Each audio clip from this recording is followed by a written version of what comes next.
데이나 화이트는 UFC 309가 22,000명의 관중과 1,670만 달러의 수익을 기록하며 UFC 역사상 두 번째로 높은 수익을 올린 이벤트라고 밝혔습니다. 이로써 전체적으로는 네 번째로 높은 수익을 올린 이벤트가 되었습니다.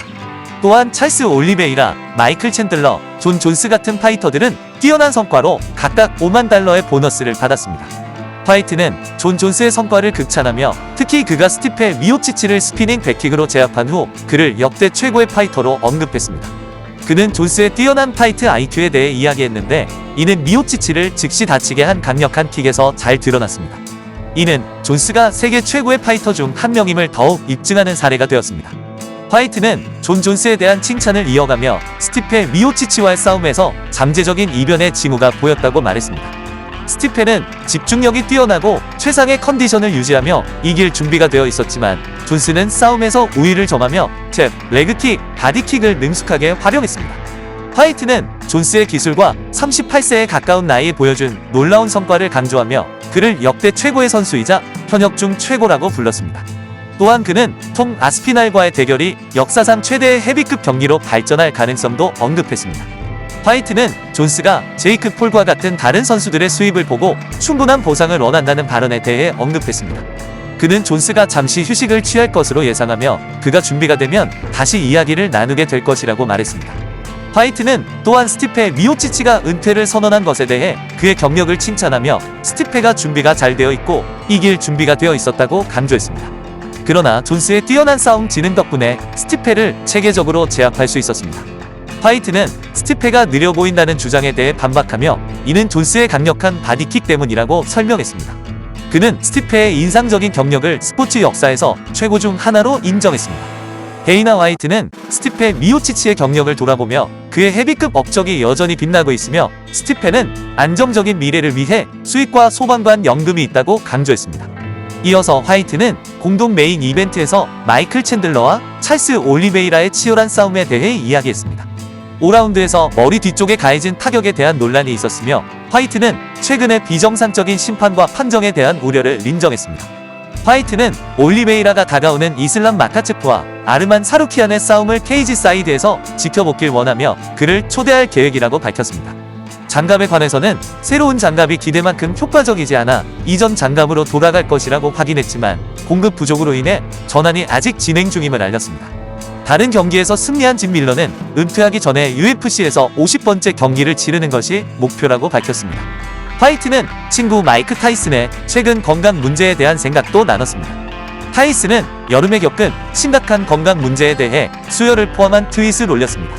화이트는 타이슨의 건강이 걱정되어 몇 년 전 로이 존스 주니어와의 싸움에 반대했지만 대신 샤크 위크에 출연할 수 있는 더 많은 돈을 제안했습니다. 타이슨은 화이트의 우려에 대해 실망하며 12살 때부터 싸워왔기 때문에 충분히 감당할 수 있다고 주장했습니다. 60세에 가까운 타이슨은 최근 제이크 폴과의 시범 경기에서 여전히 뛰어난 회복력을 보여주었습니다. 화이트는 타이슨이 무릎 보호대를 착용하고 넘어지는 등 신체적으로 어려움을 겪었지만 결국 제이크 폴이 그에게 심각한 위협이 되지 않음을 증명했다고 언급했습니다. 화이트는 마이크 타이슨의 매력에 대해 이야기하며 타이슨이 등장할 때마다 모두가 이득을 보고 그가 진정한 스타라고 강조했습니다. 제이크 폴과 관련된 싸움에서도 타이슨이 폴에게 다치지 않을 것이라고 주장하며 화이트의 초기 우려가 잘못되었음을 입증했다고 덧붙였습니다. 또한 화이트는 존 존스와 톰 아스피날의 잠재적인 대결에 대해서도 언급했습니다. 그는 이번 싸움이 UFC 역사상 가장 큰 헤비급 대결이 될 것이라고 확신하며 심지어 브록 레스너 시대를 넘어설 것이라고 생각하고 있습니다. 화이트는 존 존스의 높은 싸움 IQ를 칭찬하며 그를 옥타곤의 일론 머스크에 비유했습니다. 그는 존스의 예측할 수 없는 스타일을 강조하며 속도에서 유리한 아스피날에 대해 어떤 전략을 사용할지 예측하기 어렵다고 말했습니다. 또한 챈들러가 올리베이라를 등에 업고 뒤로 몸을 던지는 위험한 움직임을 시도한 점을 언급하며 이는 일반적으로 권장되지 않는다고 덧붙였습니다. 화이트는 챈들러가 위험한 플레이에도 불구하고 항상 흥미로운 경기를 선보이는 선수라고 칭찬했으며 그가 싸울 때마다 마치 액션 영화를 보는 것 같다고 표현했습니다. 그는 존 존스가 잠시 휴식을 취할 수는 있지만 톰 아스피날과의 미래 싸움을 위한 협상 일정을 정해야 한다고 언급했습니다. 팬의 질문에 답하며 화이트는 뉴욕시가 활기차게 돌아왔고 항상 거대한 UFC 이벤트를 개최하는 장소라는 데 동의했습니다. 그는 일정을 확대하는 것에 대해 열려있지만 UFC 25주년을 맞아 잠시 방문하지 않았던 장소로 돌아가는 것을 우선시하고 있다고 설명했습니다. 그는 뉴욕시의 새로운 에너지를 기쁘게 생각하며 도시가 완전히 정상으로 돌아온 것 같다고 말했습니다. 화이트는 뉴욕에 대한 애정이 있지만 UFC가 2025년에 한 번만 방문할 가능성이 크다고 확인했습니다. 이는 시카고와 시애틀 등 한동안 가지 않았던 도시에 이벤트를 다시 가져올 계획이기 때문입니다. 메인 이벤트에서는 카이 카라 프랑스와의 플라이급 타이틀전이 예정되어 있으며 화이트는 일부 팬들이 카라 프랑스에 익숙하지 않을 수 있다는 점에 대해 우려를 표했습니다. 그는 팬들이 경기를 보고 흥미를 느끼도록 선수를 홍보하는 것이 자신의 책임이라고 강조했습니다. 또 카라 프랑스가 7년 동안 플라이급에서 싸우지 않았지만 일본 선수가 더 높은 체급에서 경쟁하는 것이 일반적이기 때문에 큰 문제는 없다고 덧붙였습니다. 다만 UFC에서는 최고의 선수들만 경쟁하기 때문에 카라 프랑스에게는 새로운 수준의 도전이 될 것이라고 강조했습니다. 화이트는 다가오는 플라이급 타이틀전에 대한 기대감을 표현하며 카라 프랑스가 흥미로운 재능을 가진 선수라고 말했습니다. 이 매치업은 정말 재미있을 것이라고 언급했습니다. 도널드 트럼프의 선거 승리에 대한 질문에 화이트는 트럼프의 친구로서 UFC뿐만 아니라 미국 전체의 긍정적인 변화라고 생각한다고 답했습니다. 그는 많은 사람들이 짐이 덜어졌고 트럼프 취임 전부터 상황이 개선되고 있다고 느끼지만 다른 사람들은 의견이 다를 수 있음을 인정했습니다. 화이트는 또한 본 이칼의 경기 후 관중들이 보인 부정적인 반응에 대해서도 언급했습니다. 팬들은 야유를 보내며 과대평가라고 외쳤습니다. 화이트는 본 이칼이 잠재력 있는 젊은 선수이지만 아직 발전 중이며 더 많은 경험이 필요하다고 설명했습니다. 그는 본 이칼이 빠르게 발전하려는 큰 야망을 가지고 있다고 덧붙였습니다. 화이트는 본 이칼이 자신의 싸움에서 우위를 점했지만 여전히 해야 할 일이 남아있으며 그의 잠재력을 고려할 때 큰 기대를 하고 있다고 말했습니다. 그는 또한 그의 상대인 폴 크레이그의 인상적인 체격을 언급하며 같은 체급에 있다는 사실이 대통령조차 놀라게 했다고 전했습니다. 마이클 챈들러가 코너 맥그리거를 언급한 것에 대해 화이트는 맥그리거가 2025년 후반까지 복귀하지 않을 것 같아 그 매치업을 추진하고 싶어하지 않는 듯했습니다. 따라서 챈들러와 싸울 상대를 찾을 시간이 많이 남아있다고 언급했습니다. 화이트는 짐 밀러, 존 존스, 찰스 올리베이라와 같은 선수들의 업적을 칭찬하며 이들이 각각 놀라운 기록을 세웠다고 언급했습니다. 그는 각 선수의 업적이 인상적이라며 특히 짐 밀러가 고령에도 계속해서 성공을 거두고 존 존스가 무패 행진을 이어가며 올리베이라가 많은 보너스를 받는 것이 뛰어난 성과라고 강조했습니다. 또한 그는 존스가 톰 아스피날과의 잠재적인 싸움에서 충분한 보상을 받을 것이라고 확신했습니다. 화이트는 존 존스와 톰 아스피날 간의 싸움 협상에서 발생할 수 있는 마찰에 대해 언급하며 이를 프란시스 은가누가 $3,000,000를 요구했던 과거 사례와 비교했습니다. 그는 존스가 항상 적절한 보상을 받아왔으며 그의 총 수입이 상당하다고 언급했지만 구체적인 수치는 공개하지 않았습니다. 또한 존스가 5년간 활동을 중단했던 이유는 돈 부족이 아니며 이번 싸움에서 더 많은 수익을 올릴 것이라고 강조했습니다. 화이트는 마이크 타이슨과 제이크 폴렛 싸움에 대해 역대 최고의 사기극이라고 언급했습니다. 그는 60세에 가까운 타이슨이 폴이 자신에게 아무것도 할 수 없다는 것을 알고 있었기 때문에 싸움이 예상대로 진행되었다고 밝혔습니다. 화이트는 이 행사가 무료로 제공되었기 때문에 팬들이 너무 불평하지 말라고 지적하며 많은 사람들이 이미 넷플릭스를 사용하고 있을 것이라고 덧붙였습니다. 그는 또한 아만다 세라노와 KT 테일러의 여자 경기가 일부 팬들에게 실망스러웠지만 좋았다고 언급했습니다. 화이트는 팬들이 시청할 때 무엇을 기대해야 할지 알고 있었고 아무도 역대 최고의 라이브 스포츠 이벤트를 기대하지 말았어야 한다고 유머러스하게 말했습니다. 넷플릭스에서 이벤트의 제작 품질에 대한 질문에 화이트는 자신이 직접 제작을 담당하고 있으며 스포츠가 이런 거래를 하는 것은 이례적이라고 강조했습니다. 그는 UFC가 다른 대부분의 스포츠와 달리 제작을 통제하고 있다는 점을 분명히 했습니다. 화이트는 UFC의 제작을 직접 관리하기 때문에 아무도 자신의 제품에 대한 통제를 하지 않는다고 강조했습니다. 그는 넷플릭스에서 마이크 타이슨 대 제이크 폴 이벤트가 넷플릭스가 라이브 스포츠 방송을 시험해보려는 현명한 움직임이라고 인정했습니다. 특히 타이슨의 이름이 많은 관중을 끌어모을 것이라고 덧붙였습니다.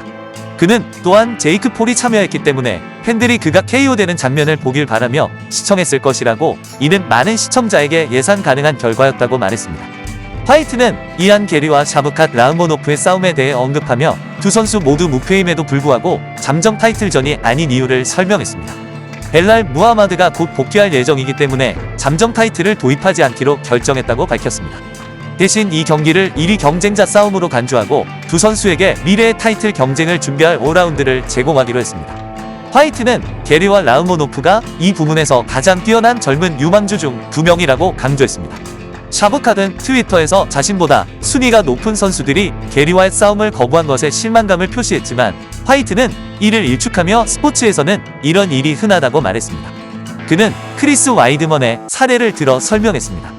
데이나 화이트는 UFC의 확장과 미래 계획에 대해 이야기하며 새로운 경기장과 기술에 대한 관심을 강조했습니다. 그는 로스앤젤레스 잉그루드에서 열릴 예정인 행사를 언급하며 이 경기장이 자신이 원하는 현대적인 경기장이 될 것이라고 말했습니다. 또한 UFC의 여정을 되돌아보며 권투가 큰 순간을 활용하기 위해 고군분투하는 모습을 비교했습니다. 화이트는 UFC가 권투에 참여할 가능성에 대해 논의하며 UFC가 초창기에 했던 것처럼 권투를 근본적으로 재건하는 것이 목표라고 밝혔습니다. 그는 권투 공간을 위해 무언가 작업 중이며 2월에 발표될 것으로 예상된다고 덧붙였습니다. 존 존스와 톰 아스피날의 경기 배당률에 대해 화이트는 아스피날이 조금 더 유리한 배팅 라인에 만족하는 것 같다고 언급했습니다. 닉 디아즈 상황에 대해서는 디아즈가 빈센테 루케와의 예정된 경기에서 빠질 가능성이 높다고 확인했지만 소셜미디어에 퍼진 특정 비디오에 대해서는 언급하지 않았습니다. 화이트는 UFC의 그래플링 진출에 대해 말하며 미키 무스메시와의 계약을 발표했습니다. 이는 UFC의 첫 번째 브라질 주짓수 독점 계약으로 1년 이상 진행되어 왔으며 그래플링과 서브미션 파이팅 세계로 확장하는 방향으로 나아가고 있음을 알렸습니다. 데이나 화이트는 유망한 파이터들의 잠재력에 대한 기대감을 언급하며 언더카드에 나오는 선수들에 대한 기대가 항상 크고 그들을 스타로 만들고 싶다고 말했습니다. 선거가 그날 밤의 전반적인 에너지에 미치는 영향에 대해 질문을 받았을 때 화이트는 그 질문을 완전히 이해하지 못했지만 특히 뉴욕에서는 이전 방문 때보다 더 변화된 에너지를 느꼈다고 밝혔습니다. 그는 도시가 더 생동감 있고 다시 뉴욕처럼 느껴지며 긍정적인 분위기가 집단적인 분위기의 변화를 반영하고 있다고 언급했습니다. 화이트는 UFC 파이터들이 트럼프 대통령과 공감하는 이유에 대해서도 설명했습니다. 그는 선거 기간 동안 변동성이 큰 주에서 대통령이 많은 사람들과 공감하고 있다고 말했습니다. 많은 사람들이 현재의 정치적 분위기에 지쳐 자신의 삶과 사업에 집중하고 싶어 한다고 덧붙였습니다. 또한 UFC와 파이터들이 트럼프의 재설정 접근 방식과 정상성을 회복하려는 열망 덕분에 그와 공감할 가능성이 높다고 강조했습니다. 그의 발언은 사람들이 정치적 혼란에서 벗어나 안정을 원하고 있으며 많은 파이터와 다른 사람들이 트럼프의 입장에 공감하는 이유를 반영하는 듯했습니다. 화이트는 인플루언서의 부상과 변화하는 미디어 환경에 대한 생각을 공유하며 기존 미디어가 더 이상 같은 영향력을 가지지 않는다고 말했습니다. 그는 영향력이 인터넷으로 이동했으며 특히 인플루언서를 따르는 젊은 세대 사이에서 더욱 두드러진다고 강조했습니다.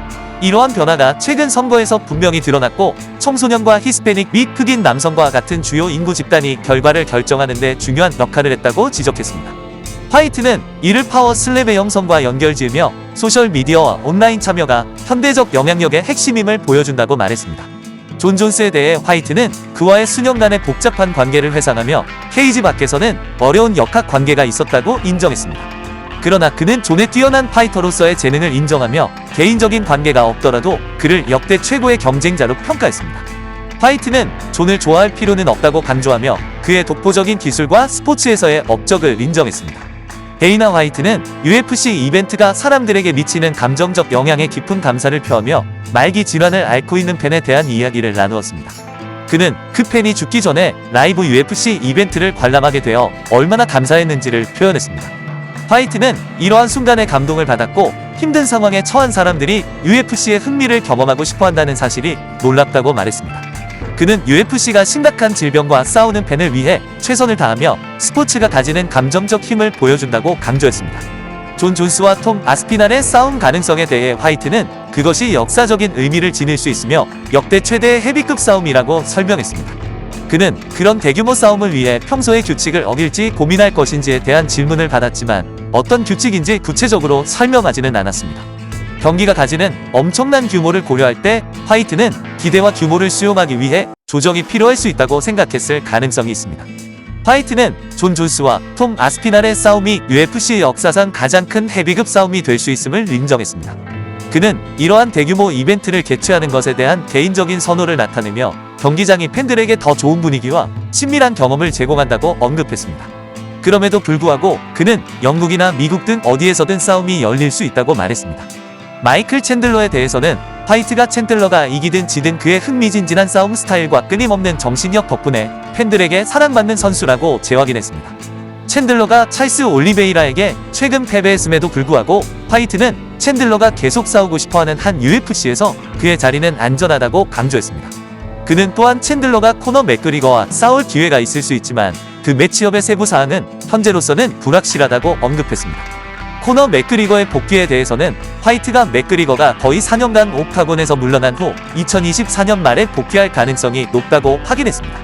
맥그리거는 이전에 2024년 2월에 싸울 가능성이 있다고 언급했지만 화이트는 맥그리거와 논의한 타임라인이 연말이라고 강조하며 두 사람 간의 의견 불일치가 있음을 시사했습니다. 데이나 화이트는 기자회견에서 존 존스와 알렉스 페레이라의 잠재적 매치업에 대해 이야기하며 몇 가지 주요 주제를 다뤘습니다. 그는 존스가 페레이라와 싸우는 아이디어를 배제하며 존스가 페레이라보다 크고 숙련된 레슬러라고 설명했습니다. 특히 두 선수의 체격 차이를 고려할 때 더욱 그러하다고 강조했습니다.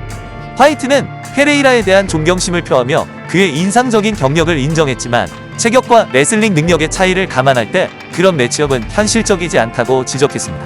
그럼에도 불구하고 두 선수가 매치업을 원하고 팬들이 이를 요구한다면 제고할 수 있다고 말하며 가능성을 열어두었습니다. 하지만 그는 페레이라가 자신의 체급에 머물 경우 계속해서 지배할 것이라고 강조했습니다. 화이트는 이슬람 마하체프와 찰스 올리베이라의 경기가 아직 공식 발표되지 않았으며 현재 진행 중이라고 밝혔습니다. 곧 공식 발표할 계획이라고 덧붙였습니다. 이어서 그는 새로운 글러브와 아프리카에서 열릴 향후 이벤트에 대해서도 논의했습니다. 글러브에 관해서는 일부 선수가 긍정적인 피드백을 주어 기쁘다고 말했으며 몇몇 선수는 글러브를 사용한 후 손 보호가 더 잘 되었다고 언급했습니다. 그는 글러브 테스트와 개발에 많은 자원을 투자한 결과 긍정적인 반응을 듣게 되어 기쁘다고 밝혔습니다. 화이트는 선수들에게 긍정적인 경험을 계속 나누라고 격려하며 피드백에 열려있고 장비 개선에 전념하고 있음을 강조했습니다. 아프리카에서의 UFC 이벤트와 관련해서 화이트는 일부 소규모 경기장이 고려되고 있지만 더위, 습도, 벌레 등의 문제로 야외에서 개최하는 데 신중하다고 인정했습니다. 이는 선수와 팬의 경험에 부정적인 영향을 미칠 수 있기 때문입니다. 그는 특히 아부다비에서 열린 야외 이벤트를 언급하며 환경이 경기 자체에 방해가 되어서는 안 된다고 강조했습니다. 화이트는 아프리카에서 UFC 이벤트를 개최하는 것에 열려있지만 단순히 돈 문제가 아니라 선수와 팬 모두에게 최상의 경험을 제공하는 것이 중요하다고 밝혔습니다. 그는 적절한 인프라와 더 큰 경기장이 있다면 이벤트 개최가 더욱 실현 가능할 것이라고 언급했습니다. 궁극적으로 데이나 화이트의 우선순위는 팬들이 즐거운 경험을 할 수 있도록 하는 것이며 팬들이 싸움의 비용을 지불한 후 실망감을 느끼는 상황이 반복되지 않기를 원했습니다. 품질과 분위기에 대한 이러한 집중은 UFC의 글로벌 영향력을 확대하려는 그의 접근 방식의 핵심입니다. 화이트는 특히 UFC 이벤트를 위해 먼 거리를 여행하는 팬들에게 최상의 경험을 보장하려는 헌신을 계속 강조했습니다. 그는 날씨, 더위, 습도, 곤충과 같은 요인이 야외 이벤트와 참석자의 경험에 부정적인 영향을 미칠 수 있다고 언급했습니다. 그는 비나 다른 문제로 인해 지연이 발생할 수 있는 다른 스포츠와 달리 UFC는 이러한 중단을 감당할 수 없다고 인정했습니다. 화이트는 UFC에서 비로 인한 지연은 자신의 감독 하에서는 결코 발생하지 않을 것이라고 강조했으며 이는 이벤트의 무결성과 흐름을 해칠 수 있기 때문입니다. 그는 격투 스포츠와 축구, 야구와 같은 다른 스포츠의 차이점을 지적했습니다. 공을 차거나 치는 스포츠에서는 지연이나 중단이 극적인 결과를 가져오지 않을 수 있지만 격투 스포츠에서는 그렇지 않다고 설명했습니다. 화이트는 환경을 완벽하게 제어하는 것이 이벤트의 품질과 일관성을 유지하는 데 중요하다고 강조했습니다. 그는 또한 권투를 비판하며 UFC 이벤트의 빠르고 실용적인 성격과 다른 스포츠의 느린 페이스를 대조했습니다. 다른 스포츠에서는 다음 경기를 준비하는 긴 휴식이나 불필요한 분석이 있을 수 있지만 그는 지연 없이 고품질의 액션을 제공하는 매끄럽고 중단 없는 싸움의 밤에 대한 자신의 비전을 반복하며 기자회견을 마쳤습니다.